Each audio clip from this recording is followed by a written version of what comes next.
Hey, River Youth.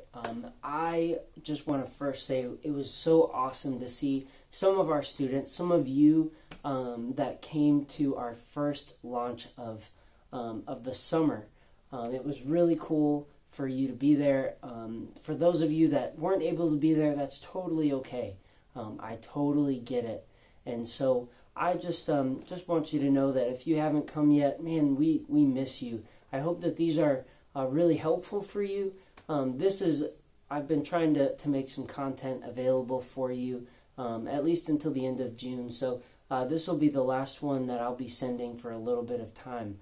But I just want you to know that we really do care about you. If these videos are helping, please let me know, and I would be more than happy to continue these in the future. So let me know. But with that, I want to be really quick and just share with you one point of something that the Lord's been really teaching me recently. And that is that you and I are managers. That's the main point of what I want to talk to you about. That's the main thing that I want to get across today, is that you and I are both managers of the gifts, of the talents, but really our time that God has given us. So I just want to quickly share a couple of things with you. I want to share with you out of the parable of the talents. That's Matthew 25, that's 14 through 30. And I'm just going to read a little bit for you, and then I encourage you to read the rest. So that's Matthew 25, 14 through 30. I just really encourage you to read this. But Jesus is talking about the parable of the talents and about the kingdom of God, what it looks like in the future. What does the kingdom of heaven, what does the kingdom of God look like? And we've talked about this before, that the kingdom of heaven is both now and not yet. It's now in that God's love, His mercy, His sacrifice for us is here. No condemnation, fellowship of Jesus by His Spirit in our lives.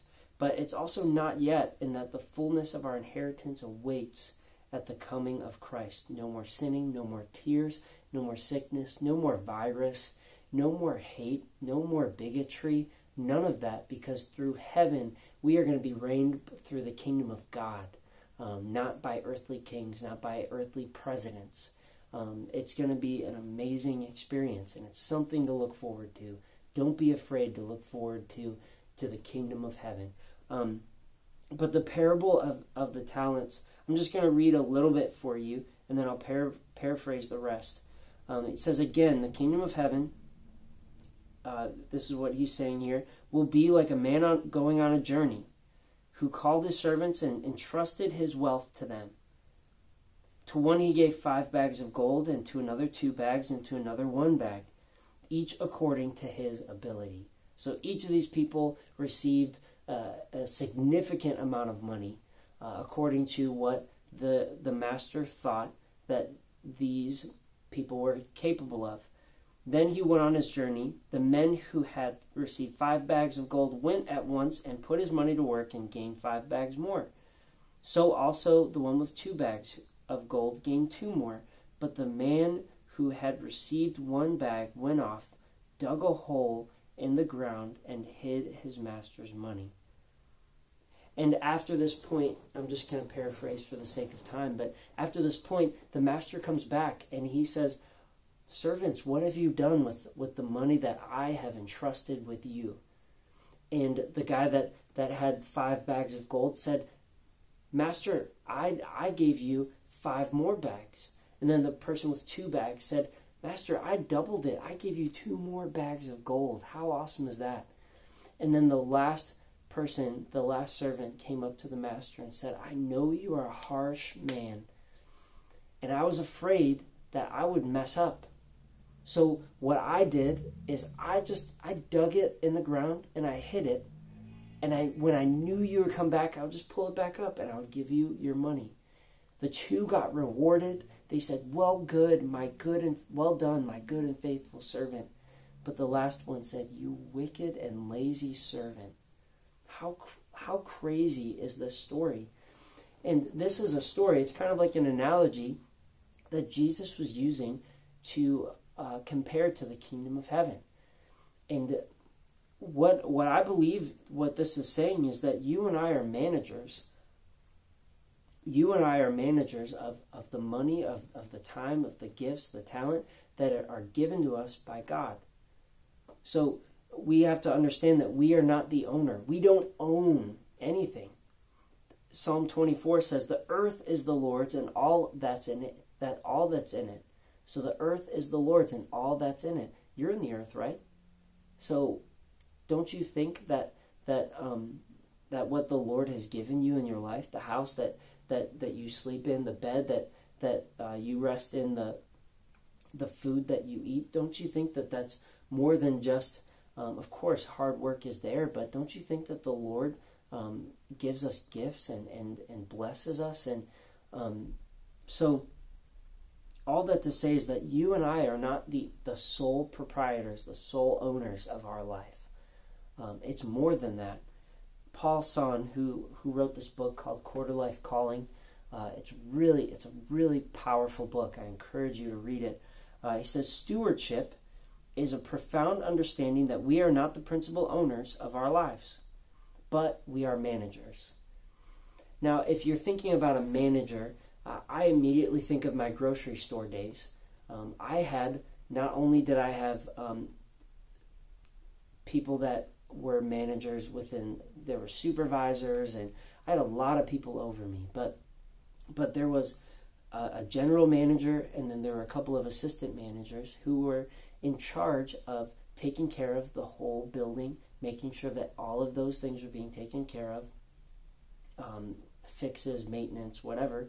They were also in charge of stocking the facility. They were in charge of making sure that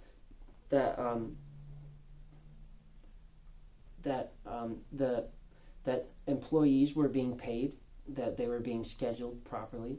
But I think the most important thing is that they were in charge of making a profit. They were in charge of, if they weren't making a profit, if they weren't managing well, they would lose their job, right? So there would be some times where we would be just working, and then you'd see the holy fear in our manager's eyes, because it was that moment where the owner of multiple chains of grocery stores came to visit.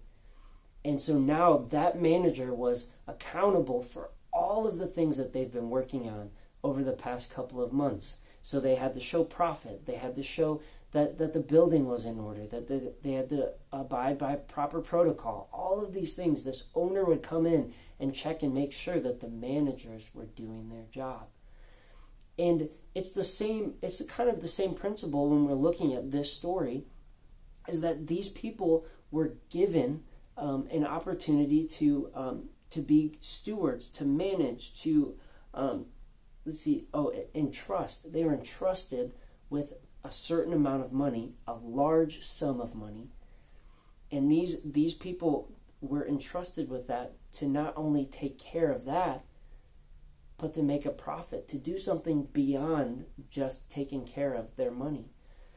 And I want to argue, and not even argue, I want to share with you that God has entrusted you with time, with talent, with treasure. And we are managers of the time that God has given us. And so what are we doing to utilize that time? Over this time that we've been in quarantine, I've heard some people say, man, I'm just so bored. I'm so bored. I've watched every show on Netflix.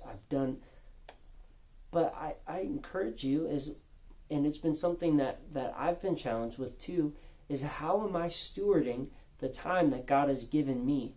Am I enhancing my gifts? Am I going on YouTube and learning new things? YouTube is good for that. You can do that. It's okay to be on YouTube. But am I growing in my faith with Christ? Am I showing my love of Jesus to other people? And that's a very significant challenge for me too.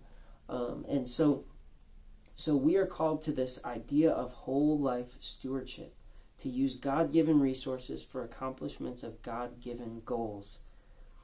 And something else I want to quickly point out to you in this story is that the wicked, lazy servant was afraid. At the end of the day, he was afraid because this master was depicted as a hard man, and he was afraid of risking it all.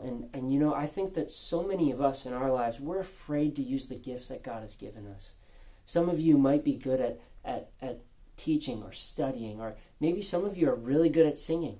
Maybe some of you have a hidden talent of playing a music instrument, or maybe you're really good at a sport, or whatever it might be, but you're afraid to use it because you might lose it. And I just want to encourage you that take that leap of faith. Push yourself. Don't be afraid to step out and to walk into the gifts that God has given you to have. It's not going to be easy. It's not going to be comfortable.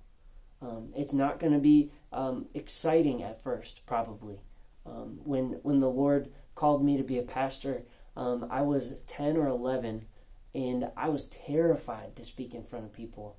Even beyond that, when I was in 7th grade, I remember I had to share a speech in front of my whole class. I literally left the room crying. There'd be other times where I've had to be pushed to get out of my comfort zone. Walking in your gifts is not always comfortable, but it's necessary and it's important.